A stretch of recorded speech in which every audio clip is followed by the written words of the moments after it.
This week, as we move through the waning cycle of the moon, the planet of karma, Saturn, and the point of karma, the North Node, they are aligning for the first time in over 18 years.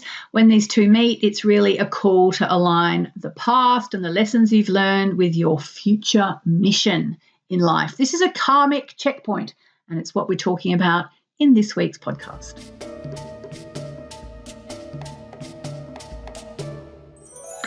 So the waning cycle of the moon, this is the time when the moon's light dims, okay? So every single night, if you go outside, you'll see the moon getting smaller and smaller and smaller, and as a result, throwing less light. And in a way, that's kind of what we are invited to do, at least in terms of the fact that the moon is waning, and we can just allow ourselves to disappear a little bit as the moon is disappearing a little bit every night. The waning moon cycle, which comes in the 2 weeks after the full moon, is always a time really to slow down, because the waxing cycle, that's from new moon to full moon, is when we need to speed it up and just go for it. Then we get the full moon, the emotional climax of the month, and it's time to slow down and, ideally turn inward and think about what's been going on, where you've been. Have you had any crazy flights of fantasy lately? Have you realized some truths? The full moon just now was in the sign of Libra, which is the relationship sign. And, that brought its own challenges, of course, because it was a turning point for relationships. And, that can be easy or hard depending on how your relationships are playing out. And it doesn't just have to be romantic relationships, by the way. It can also be, family relationships, just things turning around for you when it comes to relationships. And so that's, I suppose, the fallout that we are now dealing with as we move away from the full moon in Libra and through the waning cycle, which is actually going to eventually lead to a super new moon in the sign of Taurus, which is interesting because Taurus is the sign of abundance. So what are we meant to do with this waning cycle? Let's talk first about the fact that this waning moon cycle is going to be particularly potent because of some very powerful astrology that's unfolding in the skies. The planet of anger and sex, Mars, will be moving into Leo. That's going to affect you depending on what, your rising sign. Same for the sun in Taurus. But I think most importantly, because most rarely, we also have Saturn aligning with the karmic North Node. So Saturn is the karmic planet, as you might know. And the North Node is very much a karmic point on the chart. So that's kind of a really big deal. So I'll get to that in a minute. But let's talk quickly just about the waning moon and kind of its magic. So I guess the themes are always going to be letting go, because, everything we try hard in the waxing cycle to manifest whatever it is that we want to manifest.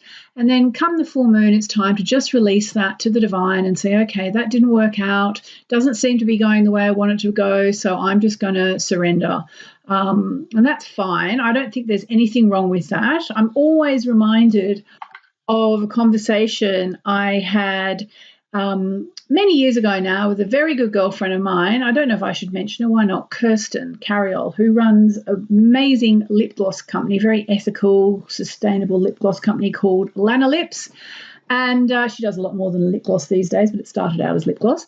And we were talking about, working for ourselves and running our own businesses and so on. And I don't think Kirsten would mind me sharing. She said something that has stuck with me. That must have been, I guess, 12 years ago she said this to me. But she said, Yasmin, the thing is, when it comes to working hard and, especially when you're running your own business, you can't be on all the time.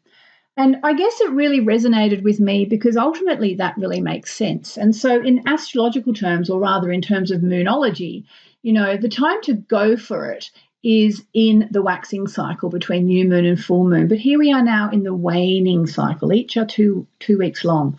So it's really now is the time for the descent, for the time when we can't really be on, or we shouldn't really be on. We need to take that break. So it's really a time for decluttering energetically or decluttering physically. It's a really good time to be just letting go of stuff. It's a really good time to be doing forgiveness work if you haven't already done that. The waning cycle is great for releasing grudges. I saw a report the other day which said that the average Briton, so the average person in the United Kingdom, holds at least 6 grudges at any one time. And one of my beloved Mainly Moonology members wrote to me and said, I don't think that's true. I'm British and I don't hold any grudges. And I went back to the study to have another look just to make sure. And it really is the case. They surveyed a whole lot of people, and most people have got at least 6 grudges in the UK at any one time.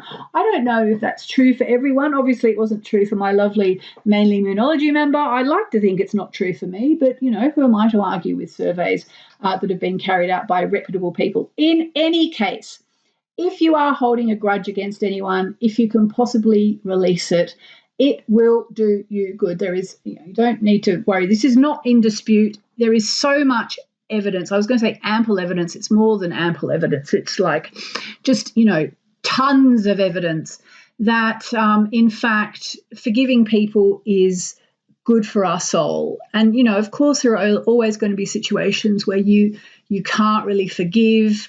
But, you can try. You can try to hold as much light as you can, and it's a really good thing to be doing now.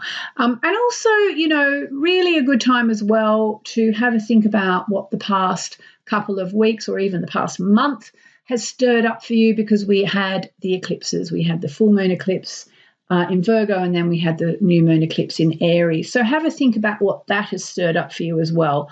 I'm going to give you a few ideas, how to think about this stuff. So, you may have noticed the intensity of the recent eclipses, but now we've had the full moon, and the waning cycle is going to give us a chance to really digest and to clear. So a couple of really, really good ways to do that. I think one of the easiest ways, it's not quite free, but it's as good as free, is to grab a pen and paper, which, hopefully most of us have got, and just write stuff out. Write it out, express yourself, express that right out of you.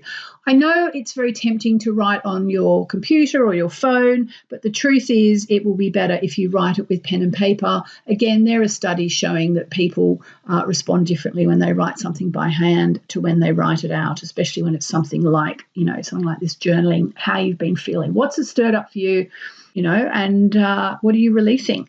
Another really beautiful thing to do, and I'm actually going to do that live now, and just take a really deep breath. We are going to do some cord cutting. So breathing in through your nose, out through your mouth.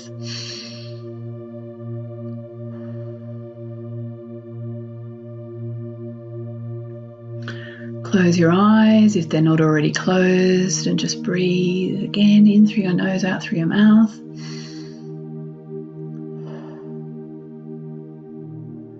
And let's just ask the wonderful Archangel Michael, who's a beautiful energetic form that can help us to cut our ties with the past if we just set the intention for that. So see Archangel Michael if you want to in your mind's eye, with his massive sword that he wields, and just see him cutting all those cords and having any cords that are left inside of you just falling out on an etheric basis. And don't worry, any cords that you have with people you love, or people who love you, people you're in a wonderful, healthy relationship with, they will re-establish straight away. In fact, if you've just thought of someone that you don't want to lose in your life, chances are you've just run another energetic cord to them, okay? But the idea is we release any negative cords that we have, any negative energy, just let it go now. And breathe. All right. That felt quite good, actually. And the other one little simple method I wanted to mention to you was very simple, gentle ritual you can do at home, a couple of them. There is a salt bath. I don't have a bath at the moment, so I can't do that. But what you can do if you don't have a bath is just stand under the shower, and as you soak yourself down, just say, I'm washing away any negativity from my life, especially as you rub on your heart chakra. Just let it all go. If you like to use sage, then you can do that. Obviously, we're all encouraged these days to use very sustainable sage. And even just walking in nature and just, imagining the past just falling behind yourself. And, ask yourself, what am I ready to release now? What am I ready to release now? So much of all this is about intention. And that's one of the things we do in my Mainly Moonology membership. If you're not already a member, join us. In the membership, what we do is we try and work with the new moon and the full moon every single month. Well, we don't try, we actually do. And the day that I'm recording this is the day of the full moon. So I'll do my free Facebook Live update. This will all be yesterday by the time you listen to this, if you listen to it when the episode comes out on Sunday. But on the Saturday, I'm doing my free Facebook full moon update, which is really just a rundown of what full moon is all about. And then I'm going to go into my Mainly Moonology membership, and I'm going to do some chanting, because that's what we do at the full moon. We chant to release, okay? We'll be chanting to Lakshmi this month because Lakshmi is the goddess of relationships, okay? And we'll be setting intentions to just release. And if you're not a member and you'd like to join, you can just go to mainlymoonologymembership.com. There are hundreds of us in there, and I'd love to see you in there. All right, so let's take a look then at the astrology for what is happening this waning cycle. So this is going to sort of influence the quality of the coming 2 weeks as we move through this waning cycle. So the first thing is that Mars will be moving into Leo, okay? And that's going to be, Mars is very much the planet of action and drive and courage. And Leo is the sign of creativity and expression and leadership and self-leadership. So it's actually going to be a really good time to be kind of focused on yourself and be really proactive about whatever it is you need to let go, okay? You need to let it go. So also think about your shadow side. Look about if you're causing dramas or getting involved in someone else's dramas. If you are getting involved in someone else's dramas, one of my favorite expressions, you probably know this, but I'll just say it for anyone who hasn't heard it yet. Not my monkeys, not my circus. Not my monkeys, not my circus. In other words, you know what? In French, because I'm in France right now, ça ne me regarde pas. It's none of my business, okay? So don't let anyone drag you into their dramas.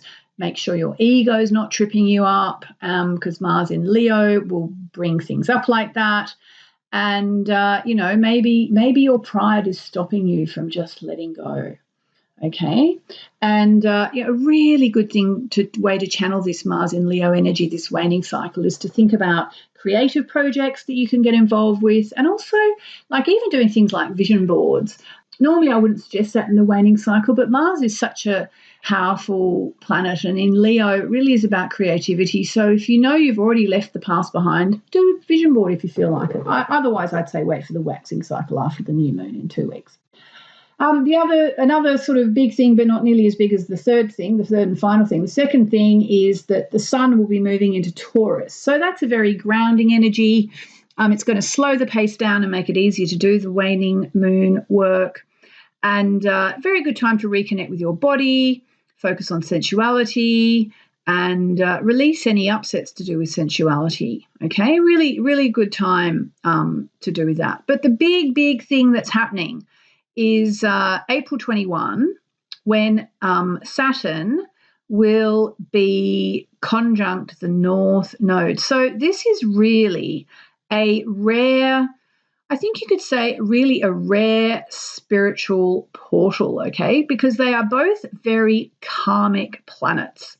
Saturn is the planet of karma, mastery, responsibility.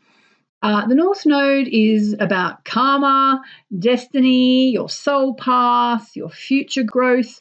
And when these two meet, it really is a call to align your past lessons with your future mission. Okay, that is really the aim of the game now. I probably try and weave that into the title of this week's podcast. This is really a karmic checkpoint, or maybe I'll call it that. I don't know. But basically what I want you to know is we are being asked to align what we have learned, okay, with where we want to go in our life. And it is a very much, as I just said, a karmic checkpoint on our life path, okay? People who listen to this podcast tend to be quite spiritually evolved. And so, you know, if you're on that path and you're thinking, you know, where is my life leading me? Am I on purpose? Am I living out my life purpose? This is a karmic checkpoint to see where you are. Saturn only conjoins the North Node about every 18 or so years. And the last time this happened was in 2007. Okay, so it really is a time to think, as I release the past, what have those lessons taught me and how are they going to inform my future mission? You know, and just to say, it's an opportunity for spiritual growth, but it's not about starting from scratch, okay? This waning cycle, because of this Saturn North Node conjunction, is really going to be about integrating everything life has taught you so far, all right, and turning that wisdom into your sacred path forward. Okay, so think about the karmic lessons you've been learning and how they are now turning into spiritual wisdom. Think about taking responsibility for your actions and release outdated patterns that no longer serve you. It's the moment to say, I get it now. I see the pattern and I am ready to grow past it. Okay, so journaling prompts, questions to ask yourself. Which karmic patterns am I finally ready to break? Okay. What has life been teaching me over and over again? And what am I now committed to embodying as a part of my life path? Okay. Really, really important. If you want to do a bit of a little ritual, a black candle, a lovely crystal like a clear quartz, just light it, put the crystal near the candle and just invoke Archangel Michael and affirm that you integrate your past with love and step into your soul path with clarity and courage. It's a really beautiful thing. And I think we're actually going to do that with my members. We might just do that with my members at some point, or I'll send out a little PDF to remind you how to do it. So bringing it all together. Okay, so this waning moon cycle really does support all this deep work. Like I said, we're at a karmic checkpoint, releasing what we no longer need, while the powerful astrology that's also taking place in this waning cycle is really inviting us to grow up spiritually. So my invitation to you really is breathe out, be still, reflect on who you have become as a result of all your life experiences. Release with love. Let it all go with love. And commit to your path with maturity. So let Saturn be your teacher. Let the North Node be your compass. And let this waning moon cycle be the gentle hand guiding you through this corridor towards the next new moon. I just want to end by saying that next week we will be moving into the dark of the moon ahead of the new moon. Okay, so this really is your time to start to prepare the soil. As always, I'm sending you so much love and light, moonlight. Take care of yourself, and I'll see you or speak to you next week. Thanks for listening.